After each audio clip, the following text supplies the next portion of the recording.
அஷ்டபந்தன யந்திரம் 5 மணி ஷேர் பண்ணி 5 யந்திரம் எழுதுறதுக்கு 3/4 மணி நேரம் ஆகுது. ஏன் அப்படின்னா இதெல்லாம் அஷ்டபந்தன முறை.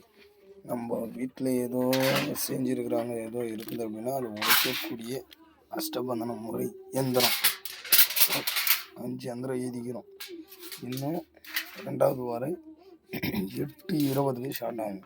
அந்த வாரியில் எழுத போகணும். 5 யந்திரமாக தான் உயிர் கொடுத்து எழுத முடியும். இது அஷ்டபந்தன முறை, அஷ்டபந்தன யந்திரம்.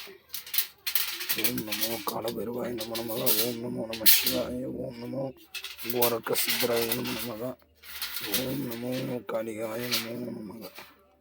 இது அஷ்டபந்தன யந்திரம். எதுக்கு அப்படின்னா எவ்வளோ பெரிய பிரச்சனை இருந்தாலும் அதை உடச்சி கொடுக்கக்கூடிய முறை இதில் இருக்குது. அது கருமுறை வேறு, ஒரு முறை வேறு. இது எந்திரத்தின் மூலிமா உருவேற்றக்கூடிய ஒரு முறை. இது 48 நாளோ இல்லை 3 மாதமோ 6 மாதமோ நம்ம பிரதிஷ்டை பண்ணி உருவேற்றி வீட்டில் அடித்து வச்சுருந்தா 12 மாதம் இல்லை 5 வருஷம் வரைக்கும் இந்த யந்திரத்துக்கு பவர் இருக்கும். ஓம் நமோ காலபைரவாய நமோ நமக.